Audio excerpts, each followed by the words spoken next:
से फरवरी में रेखा गुप्ता की बीजेपी की सरकार आई, ये सरकार वो थी जो स्वयं वर्तमान मुख्यमंत्री और जो वर्तमान प्रधानमंत्री, उन्होंने बकायदा चुनावी जनसभा में घोषित किया था कि जहां झुकी वहां मकान दिया जाएगा और बिना पुनर्वास के किसी को उजाड़ा नहीं जाएगा। प्रधानमंत्री नरेंद्र मोदी ने खुद से आरके पुरम के अंदर जनसभा में ये बोला। केंद्र व राज्य सरकार के खिलाफ दिल्ली में सम्मेलन। भारत की राजधानी दिल्ली बीजेपी के खिलाफ एक होते मजदूर, क्योंकि सरकार ने गरीब मजदूरों की झुग्गी झोपड़ी के लिए तोड़ दिया। अब नहीं चलने देंगे सरकार की तानाशाही और हिटलरशाही। जहां जहां पर है बीजेपी की सरकार, वहां गरीबों को कीड़ा और मकोड़ा की तरह समझते हैं। यह अमीरों की सरकार का गरीबों से कोई लेना देना नहीं है। ये सरकार गरीबों का खून चूसकर और अमीरों का पेट भरने में लगी हुई है और धर्म के नाम पर गरीब लोगों के लिए बरगगला कर वोट ले लेती है और लोग बेवकूफ बन करके वोट दे देते हैं। सरकार का मकसद है भारत में द्वंद्व, पाखंड, जातिवाद और हिंदू मुसलमान, हिंदुस्तान पाकिस्तान कर अपना फायदा करना, जिसमें सरकार कामयाब भी होती नजर आ रही है। वाम दलों की पहल पर सुरजीत भवन नई दिल्ली में आयोजित हुआ आवास के अधिकार पर कन्वेंशन। गंगेश्वर दत्त शर्मा। नई दिल्ली। दिल्ली शहर में झुग्गी बस्तियों, मजदूर बस्तियां, कच्ची कॉलोनियों व पुनर्वास कॉलोनियों में मेहनतकश लोगों के घरों को उजाड़े तोड़े जाने के खिलाफ एवं सम्मानजनक आवास के अधिकार पर वामपंथी पार्टियों की संयुक्त पहल पर सुरजीत भवन नई दिल्ली पर 17 अगस्त 2025 को कन्वेंशन आयोजित किया गया। कन्वेंशन को संबोधित करते हुए भारत की कम्युनिस्ट पार्टी मार्क्सवादी दिल्ली राज्य सचिव कॉमरेड अनुराग सक्सेना ने कहा कि बीते 3 महीना से देश की राजधानी दिल्ली में मजदूर मेहनतकशों की बस्तियों को सरकार द्वारा उजाड़ा जा रहा है। झुग्गी बस्तियां, कच्ची कॉलोनियों, बाजारों इत्यादि को अवैध हरित पट्टी, ओजोन, सरकारी भूमि इत्यादि कहकर केंद्र सरकार और दिल्ली की राज्य सरकार हजारों मजदूरों के घरों को उजाड़ रही है। उजाड़े गए लोगों में से बहुत ही कम लोगों को आवास दिया जा रहा है और बाकियों को दस्तावेज की कमी बताकर आवास के अधिकार से वंचित किया जा रहा है, जिसे हम कतई बर्दाश्त नहीं करेंगे। कन्वेंशन को संबोधित करते हुए सीपीआई-एम पार्टी की राष्ट्रीय नेता पूर्व सांसद कॉमरेड वृंदा करात ने कहा कि केंद्र व दिल्ली सरकार मजदूर बस्तियों को तोड़कर सिर्फ पूंजीपति वर्ग के हित में काम कर रही है। उन्होंने कहा, आवास का अधिकार हर इंसान का मूलभूत अधिकार है। इस अधिकार को हासिल करने के लिए दिल्ली की स्लम बस्तियों में रहने वाले मजदूर, मेहनतकशों और विभिन्न संगठनों, पार्टियों के लोगों को एकजुट होकर संघर्ष में उतरने की जरूरत को उन्होंने रेखांकित किया। कन्वेंशन के बारे में जानकारी देते हुए सीपीएम नेता गंगेश्वर दत्त शर्मा ने बताया कि आवास के अधिकार पर हुआ सम्मेलन पूर्ण रूप से सफल रहा।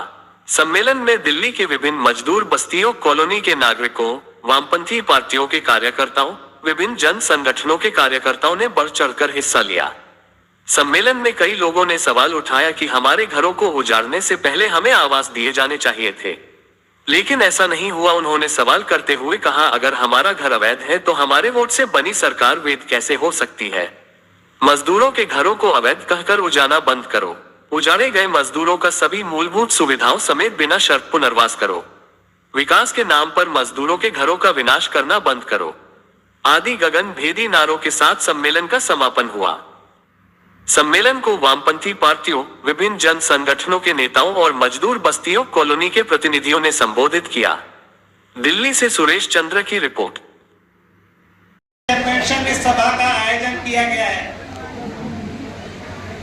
आप सभी जानते हैं कि दिल्ली के अंदर जब से फरवरी में रेखा गुप्ता की बीजेपी की सरकार आई, ये सरकार वो थी जो स्वयं वर्तमान मुख्यमंत्री और जो वर्तमान प्रधानमंत्री, उन्होंने बकायदा चुनावी जनसभा में घोषित किया था कि जहां झुग्गी वहां मकान दिया जाएगा और बिना पुनर्वास के किसी को उजाड़ा नहीं जाएगा।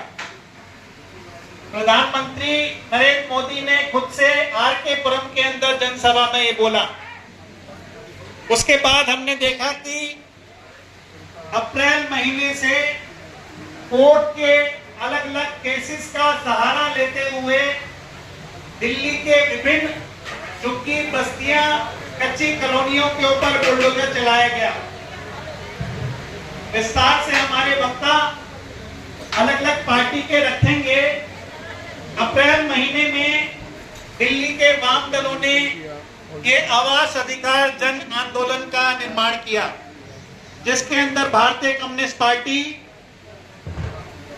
सीपीआईएम, मार्क्सवादी communist party, CPIML, RSP, forward block और सीपीआई और कुछ एनजीओ संगठन से मिलकर के ये संगठन बनाया गया, जिससे कि पूरी मजबूती के साथ और पूरे दम के साथ सरकार की ये जो जन विरोधी नीति है उसका मुकाबला किया जा सके। और हमें इस बात की खुशी है कि ये जो आंदोलन की शुरुआत हुई थी उसके परिणाम ये निकला है कि रेखा गुप्ता को, मुख्यमंत्री को 7 अगस्त को मजबूर होकर के घोषणा करनी पड़ी कि बिना पुनर्वास के कोई भी झुग्गी नहीं उजाड़ी जाएगी। और अभी 15 अगस्त को भी उन्होंने बोला है अपने स्वतंत्रता दिवस के भाषण में कि हर झुग्गी वासी को पुनर्वास किया जाएगा। तो हम ये समझते हैं ये आप सभी लोगों की इस आंदोलन की ये जो मुहिम छेड़ी वाम दलों ने, उसकी एक बहुत बड़ी उपलब्धि है, अचीवमेंट है। मगर हम लोग अभी इससे निश्चिंत नहीं हो सकते। हम सबका मानना यह है कि जब तक दिल्ली के मेहनतकशों को, दिल्ली को बनाने वाले को, दिल्ली को चलाने वालों को जब तक आवास मुहैया नहीं होगा, हमारा अभियान, हमारा आंदोलन दिल्ली के अंदर जारी रहेगा। इसी कड़ी में मैं हमारी साथी श्वेता सीपीआईएमएल की, वो अपनी पार्टी से अपने वक्ता को बुलाएंगी। मैं उनको माइक हैंड ओवर करता हूं। थोड़ी देर में हमारे बीच में एक नौजवान साथी ये जो हमारा नोट है इसके बारे में मुख्य जो इसके अंश हैं वो प्रेजेंटेशन के द्वारा भी आपके सामने रखेंगे। इस वीडियो को लाइक करें, हमारे चैनल को सब्सक्राइब करें और बेल आइकन जरूर प्रेस करें हमारी न्यू वीडियो सबसे पहले देखने के लिए। सब्सक्राइब करने के बाद ना घंटी बजा देना, ताकि जब भी मैं कोई न्यू वीडियो अपलोड करूं तो तुम्हारे फोन की घंटी भी बजे। Welcome to our YouTube channel. Don't forget to like, subscribe and share the videos.